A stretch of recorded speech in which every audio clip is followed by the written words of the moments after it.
Ndagusuhuje mukunzi wacu ari nako nanaguha ikaze. Iyi ni KN Radio, ishakiro rukumbi ry'amakuru agezweho mu Rwanda ndetse no hanze y'u Rwanda. Twese dukunda amafaranga kandi nta muntu n'umwe uyanga. Ibi nibyo byabaye ku musore wo mu karere ka Rwamagana wagiye gukura amafaranga ahashyira ubuzima bwiwe mu kaga. Gusa ibyamubayeho byateye benshi agahinda. Abari bari aho bose bagira ubwoba nyuma yo kubona uwo musore ibyari bimaze kumubaho. Mbese uyu musore yakoze iki cyatumye benshi imitima yabo ihagarara?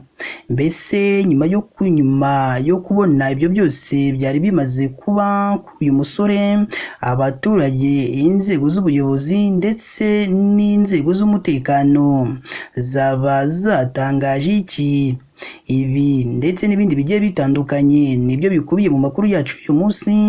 Niba ari ubwa mbere udusuye, ndakwingize mukunzi wacu, jya munsi y'iyo nkuru urabona ijambo subscribe cyangwa sabone, utukandaho n'akazugira kaza nako ntugasige nako uhita ugakandaho. Icyo gihe uzaba ushimangiye yuko ugiye kujya uba uwa mbere mu kubona amakuru meza ya KN Radio tugenda tubagezaho umunsi ku wundi.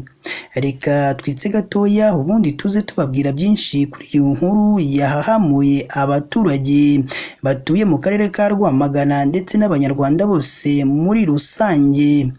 Tubibutse ko iyi yo ari KN Radio.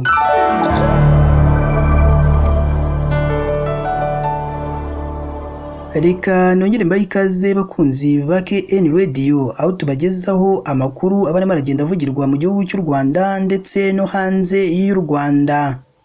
Ni amakuru ateye ubwoba yumvikanye mu karere ka Rwamagana nyuma y'uko umusore yari agiye mu muferege gushakamo batiri ya telefone. Ubwo yari akigeramo yahise aheramo, abari bari aho bose imitima yabo irahagarara. Benshi bipfuka mu maso, abandi batangira gusenga, abandi nabo bahita bahamagaza polisi y'igihugu kugira ngo ize irebe ibyabereye aho ngaho. Ni nako amafoto y'uwo musore yacicikanaga hirya no hino ku mbuga nkoranyambaga, ndetse benshi bibaza uburyo yahisemo gushyira ubuzima bwiwe mu kaga kandi iyo batiri yari agiye kuzana nta n'icyo yahindura ku buzima bwe. Ibi byabaye ku musore witwa Dukuzumuremyi Eric uri mu kigero cy'imyaka 25 y'amavuko, usanzwe ucuruza isambusa mu mujyi wa Rwamagana wo muri ako karere ka Rwamagana. Ngo yagiye mu muferege upfundikiye gukuramo batiri ya telefone nyuma yo gushyirirwaho igihembo cya 500 y'amafaranga y'u Rwanda. Agezemo aheramo hitabazwa polisi y'igihugu, yaje irawusenya imukuramo akiri mutaraga. Iyo nkuru ikomeje gutungura abantu benshi cyane hirya no hino mu gihugu cy'u Rwanda, ndetse igomeje no kubatera ubwoba. Ngo yabereye mu mujyi wa Rwamagana hafi ya sitasiyo yari iri aho ngaho. Ngo hari umuferege munini upfundikiye ureshya na metero 100. Uyu musore yaguyemo muri uyu muferege ahagana saa 6, akurwamo ahagana saa 7 n'igice. Urumva ko uyu musore yamaze hafi isaha n'igice akiri muri uwo muferege. Gusa Imana iza kwigaragaza, uyu musore avamo akiri mutaraga. Bamwe mu bari bari aho ubwo uyu musore yajyaga muri uwo muferege babwiye itangazamakuru ko yagiyemo ubwo umugabo w'umukire yaparikaga imodoka, telefone no ikamucika ikagwamo. Uyu musore hamwe n'undi mwana biyemeje kuyikuramo bakoresheje ibiti, abahemba amafaranga 500 y'amafaranga y'u Rwanda, asigaramo batiri. Uwo mukire arayireka arigendera. Ubwo uyu muturage yaganiraga n'itangazamakuru, mu magambo ye yagize ati: nyuma y'uko umukire ahebye batiri arigendera, uriya musore ucuruza isambusa yabwiye wa mwana bari bajyanye gukuramo telefone ngo ajyemo kuzana iyo batiri, aramuhemba. Uwo mwana nawe arabyanga, uwo musore ahitamo kwigiramo ngo ayikuremo. Yamanutse agiyemo, kuvamo biranga, no gusubira inyuma byose biranga. Undi muturage nawe wari uri aho ngaho wabyiboneye amaso ku yandi yavuze ko uyu musore ucuruza isambusa ari we wigiriye inama yo kujya muri uwo muferege kugira ngo akuremo batiri isanzwe igura amafaranga 2,500 y'amafaranga y'u Rwanda ngo azayigurishirize ubundi abonye inyungu.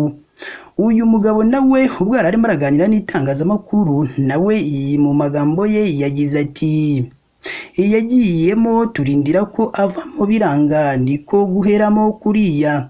Isomo nkuyemo nuko ushobora gukurikirana ibintu biri ahantu habi ukaba washyira ubuzima bwawe mu kaga. Abantu dukwiriye kumenya ubwenge tugashakishiriza mu bintu bizima aho gukora ibintu nka biriya uriya musore yarakoze. Nyuma y'isaha n'igice uyu musore yamaze muri uyu muferege, igice kimwe kiri hejuru ikindi kiri hasi, hitabajwe polisi y'igihugu yaje isenya igice cy'uwo muferege gikora kuri kaburimbo ubundi imukuramo akiri mutaraga. Uyu Dukuzumuremyi Eric nyuma yo gutabarwa na polisi y'igihugu yashimiye ndetse anayishimira Imana yamutabaye ndetse anashimira Imana yamutabaye akava mu muferege ari muzima. Aho uyu Dukuzumuremyi yavuze ko yagiyemo azi ko byoroshye ariko nyuma yo gukora urugendo rurerure yinjiramo akanakuramo batiri kuvamo byagoranye. Mu magambo ye uyu musore yagize ati Imana ibamere umugisha, barafashije cyane, nibaza ukuntu ndi buvemo bikancanga, Imana ishimwe rero iyo yabikoze. Bamwe mu baturage bari bashungereye ubwo bakuragamo uyu musore bashimiye polisi y'igihugu ku butabazi bwa vuba vuba yakoze kuko bamukuyemo nyuma y'iminota mike hakagwa imvura nyinshi cyane. Bakavuga ati iyi musangamo yari kwita abura ubuzima. Ni naha natwe dusoreje amakuru yacu y'uyu munsi. Niba ari ubwa mbere udusuye ndakwinginze mukunzi wacu jya munsi y'inkuru urabona ijambo subscribe cyangwa sabone utukandaho n'akazugira akazina ko ntugasige nako tugakandaho.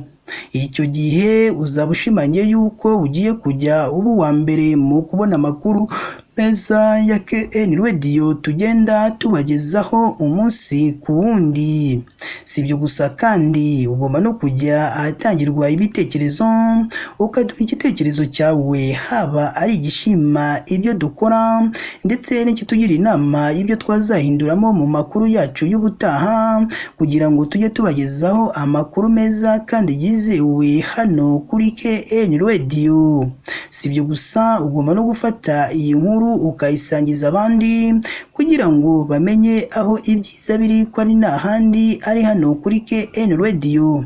Mukomeze mugire ibihe byiza kandi Imana ijye ikomeza ibane namwe umunsi ku wundi.